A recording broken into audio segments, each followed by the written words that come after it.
Ehlers-Danlos tem sentido a gente relacionar Ehlers-Danlos, síndrome de Ehlers-Danlos, com o autismo?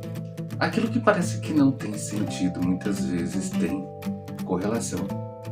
Mas deixar de falar desse assunto em que está borbulhando nas redes e nos grupos de Facebook, o que é Ehlers-Danlos? Qual a relação com o autismo? O autismo tem alguma situação em que traz a imagem dessa síndrome tão rara e diferente? Ela é rara realmente? A gente precisa conversar. E conversando, a gente vai tirar muitas perguntas. E aí, você já sabe, bombardeia aqui embaixo para que a gente possa, de repente, fazer a devolutiva. Porque você sabe, a informação é que vence o preconceito. Vamos lá.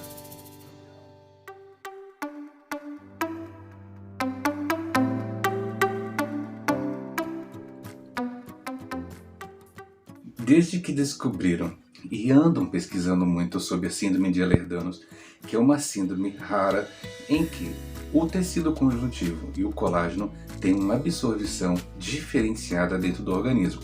Para quem você não conhece, o tecido conjuntivo é um tecido estrutural em que várias estruturas estão em cima dele, inclusive o sistema nervoso. Então, quando você imagina o seu cérebro, o tecido conjuntivo faz uma cama de proteção para o cérebro e estruturas importantes são construídas de tecido conjuntivo. E aí, quando você imagina que existe uma síndrome que ataca ou deixa de formar de forma diferenciada, o tecido conjuntivo passa a ter ou ser absorvido ou passa a ser construído de uma forma diferente, a gente tem que se preocupar. E essa síndrome é muito vista de um outro jeito, de uma forma mais branda. Descobriram que pelo menos 40% das pessoas têm algum tipo de hipermobilidade. Agora, gente, por favor, não é porque você é hipermóvel que você tem uma grande flexibilidade que você é hipermóvel. Quando você descobre que hipermóvel depende de você analisar situações, porque aí você vai analisar como é que a angulação das suas articulações se comportam. Então vamos por parte. Se a gente pudesse dividir essa hipermobilidade em 3 partes, a gente diria que a primeira, a mais leve, é a hipermobilidade articular. Há depois uma síndrome do transtorno da hipermobilidade e depois a Ehlers-Danlos. Então, quer dizer, assim como o autismo, que existe todo um espectro até chegar à forma mais severa, que isso porque a Ehlers-Danlos já tem estágios. Quando você coloca Ehlers-Danlos, você vai imaginar que existem 13, 14 tipos. Então, não necessariamente o fato de ter Ehlers-Danlos vai te condicionar a coisa mais severa, a apresentação mais severa, como uma mocinha bem bacana que tem na internet que divulga para todo mundo não ter preconceito sobre a condição, situação dela.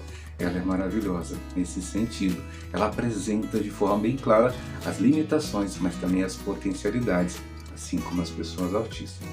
Então, percebeu-se de 2016 para cá, nas pesquisas que foram feitas, principalmente na Europa, que de repente essa síndrome, que é de caráter hereditária, ela tem uma prevalência muito grande em pessoas que têm autismo. O que? Como assim? Então descobriram que pessoas que têm Ehlers-Danlos, que são autistas. Aí vocês perceberam, e quem tem Ehlers-Danlos e não é autista? A quantidade de gente é menor. Então eles ficaram com essa pulga atrás da orelha. Então quando havia Ehlers-Danlos, a presença do autismo era mais evidente. E aí, continuaram pesquisando.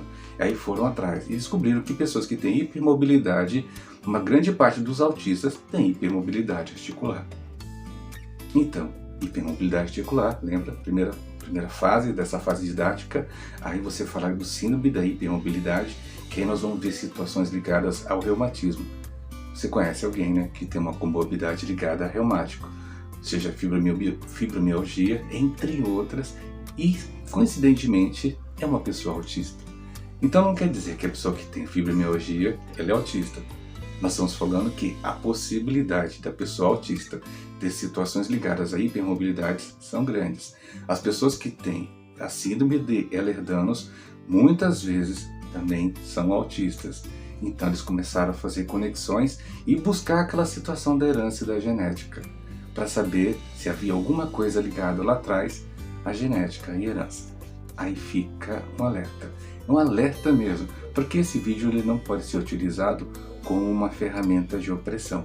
Como assim? Durante anos e anos a gente percebeu que fica se procurando de onde vem o autismo e adivinha para onde vai geralmente a culpa. Infelizmente nossa sociedade muito machista acaba levando a culpa para a mulher. Os pais, os maridos acabam falando o que a mulher fez de errado, o que ela deixou de fazer. E ainda ficam carregando esse estigma durante anos e anos, fora os estigmas que ela mesma carrega, acreditando que onde eu errei. Esse vídeo é importante deixar claro que quando você traz uma herança genética não necessariamente é culpa sua, e nunca foi. E o nascimento de uma pessoa autista não quer dizer que você é culpado ou que você fez qualquer coisa errada. Então, a herança genética, alguém na sua família, na sua herança, do marido inclusive, não necessariamente só da mulher, alguém traz esse genótipo. Então, a gente carrega essa herança.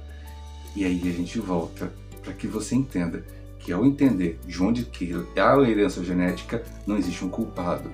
A ciência quer saber se ela caminha nas gerações e não procurar o culpado. Isso é muito importante. E quando você descobre a situação da hipermobilidade, você vai perceber, e aí você faz a conexão com um negócio chamado comorbidade. Muitos autistas têm comorbidades associadas a situações de má posturas, situações ligadas a deformidades posturais, tem situações ligadas a desvios posturais, inclusive problemas reumáticos graves. Nós temos colegas, eu tenho um amigo que tem um problema reumático, não quer dizer que é por causa do Ehlers-Danlos ou porque é da hipermobilidade, mas a tendência dessa disfunção de colágeno, essa disfunção de tecido conjuntivo no autista é muito mais evidente em pessoas que não são autistas, em que isso é importante para a gente diagnóstico.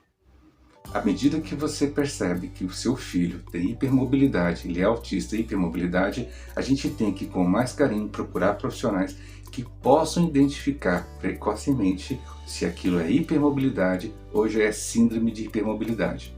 Porque mais para frente essa criança pode ter desvio de postura, ela pode ter problemas de quadril, problemas de coluna, coisas que vão tornar a qualidade de vida dela no futuro pior. É muito comum vermos pessoas autistas na fase de infância tropeçar bastante, ter muitas tropeços, torções leves, por quê? Por causa da hipermobilidade. Mas mais para frente, a hipermobilidade, que diferente das pessoas normotípicas, tende a se ajustar com uma certa idade, o autista e o tecido conjuntivo do autista parece que continua sofrendo alterações durante a sua vida. Isso é percebível inclusive no sistema nervoso central, no corpo caloso e outras estruturas. Então, percebeu? Você tem filho autista, é autista e você tem hipermobilidade, é importante você fazer sempre acompanhamento clínico e fisioterápico para que você tenha uma qualidade de vida aumentada. Uma qualidade de vida aumentada pode fazer você, mais do que viver longos anos, você ter anos em sua vida. Entender a Ehlers-Danlos e a conexão com o autismo vai além de achar culpados, mas sim achar uma forma antecipada de você prolongar a sua vida com mais vida. O canal Meu Mundo Autista tem essa função, é a informação que vence o preconceito. Até mais.